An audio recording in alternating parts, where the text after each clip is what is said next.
Halo sobat catur semua, selamat bertemu kembali. Juara dunia catur sekarang masih dipegang oleh Magnus Carlsen. Dengan permainan komplitnya, ia mampu mengungguli lawannya baik di sesi opening, middle game, ataupun ending.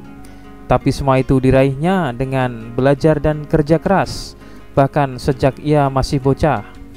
Dalam video kali ini sengaja kita tampilkan salah satu partai yang sangat menarik ketika Carlsen masih berusia 14 tahun. Partai ini berlangsung tahun 2005 saat Carlsen berhadapan dengan Atle Grønn di kejuaraan nasional Norwegia. Dalam partai ini Carlsen mempertontonkan bagaimana mengembangkan biji dan perwiranya, mengontrol pusat, dan bagaimana cara membuka jalur, dan diakhiri dengan eksekusi skakmat yang indah. Langsung saja kita lihat bagaimana keindahan partainya. Magnus Carlsen yang memegang putih memulai dengan kuda F3, Grønn membalas D5, D4, kuda F6, C4. Carlsen menawarkan pertukaran pion pusat, dibalas Grønn C6. Hitam ingin mempertahankan pion pusatnya. Carlsen kuda C3. Sekarang kedua kuda putih dalam posisi yang bagus dengan memperkuat pusat. Grønn bermain E6, memperkuat pion pusat dan membuka jalur pengembangan gajah.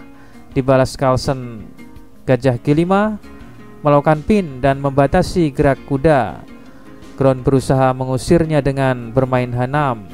Setelah gajah mundur dengan tetap mempertahankan tekanan ke kuda, Grønn memainkan menterinya ke B6, menyerang pion B2. Carlsen berusaha melindunginya. Setelah kuda hitam ini terlepas dari pin, segera kuda ini menjadi aktif dan bermain ke pusat dengan kuda E4 dengan harapan mengeksploitasi pion E4. Apabila kuda pukul kuda, maka balik dipukul pion dan sambil mengancam kuda putih F3 sehingga memaksa kuda terusir dan pion E4 menjadi tidak terkawal dan jatuh. Karenanya di partai aslinya Carlsen memainkan langkah tenang tapi solid. Ya, dia bermain E3, memperkuat pion pusat dan membuka jalur pengembangan gajah. Grønn melanjutkan gajah B4, mempin kuda. Setelah Carlsen gajah D3, Grønn bermain menterinya ke A5, menyerang kuda sebanyak 3 kali, sedangkan putih hanya membela 2 kali. Tapi Carlsen membiarkannya dan memilih mengamankan rajanya. Kuda pukul kuda dan hitam memulai pertukaran yang akan menguntungkan satu pion baginya. Dan balik dipukul pion, gajah mengambil dan memaksa benteng Carlsen menyingkir ke B1. Sekarang hitam memang memenangkan satu pion, tapi hitam memiliki gajah dengan posisi yang canggung yang harus dikawal oleh menteri. Sedangkan putih memiliki benteng berpindah ke tempat bagus berupa lajur terbuka. D kali C4 dan Carlsen balik memukul dengan gajah. Gajah ke B4.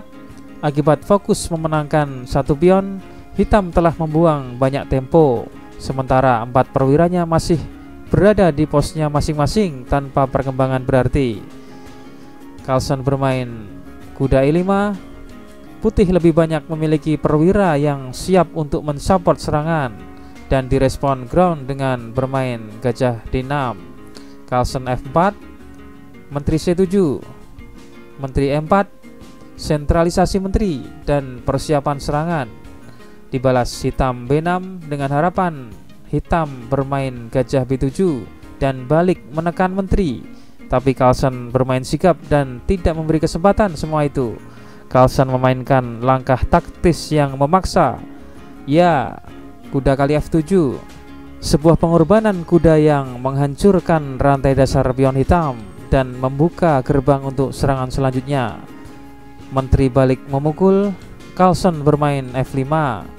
Lagi sebuah gempuran yang membongkar lajur F. Langkah ini memanfaatkan 2 pin ke menteri hitam. Di sini hitam tidak boleh bermain rokade, langkah yang sepintas menyelamatkan rajanya. Oke, kita lihat bagaimana jika hitam melakukan rokade. Jika hitam melakukan rokade, maka putih dapat bermain F kali E6, memaksa menteri menyingkir, dan putih bisa bermain E7, discover skak, raja ke H8, dan benteng kali F8, dan hitam akan kehilangan menterinya. Dan di partai aslinya hitam lebih memilih bermain menteri H5. Menteri ini menghindar keluar dari pin. Gajah kali E6. Apabila hitam bertukar gajah, maka putih balik memukul dengan menteri, skak, dan mendapatkan gajah. Karenanya hitam bermain kuda D7, dibalas F6, sebuah langkah pukulan yang mematikan. Kuda hitam mengambil dan balik dipukul benteng. Menteri kali H4, sebuah langkah putus asa hitam yang ingin menukar menterinya dengan dua perwira putih. Alih-alih mengambil menteri, Carlsen remaja lebih memilih jalan lain dengan bermain menteri kali C6, skak, raja E7, benteng F7, skak, raja pukul gajah, dan Carlsen mengakhiri dengan langkah pamungkas. Ya, menteri ke C4. Menteri putih melakukan skak sambil melindungi bentengnya sendiri, sedangkan benteng itu sendiri membatasi ruang gerak raja hitam. Ya, sebuah skakmat yang begitu indah dan cantik. Apalagi langkah-langkah ini diberagakan oleh bocah yang baru berusia 14 tahun. Demikianlah partai antara Magnus Carlsen melawan Atle Grön di kejuaraan nasional Norwegia tahun 2005. Dapat kita ambil pelajaran bagaimana Magnus Carlsen mendemonstrasikan bagaimana mengembangkan biji dan perwiranya, mengontrol pusat, dan bagaimana membuka jalur, dan diakhiri dengan eksekusi skakmat yang indah. Selanjutnya akan kita tampilkan kunci jawaban problem catur video yang kemarin.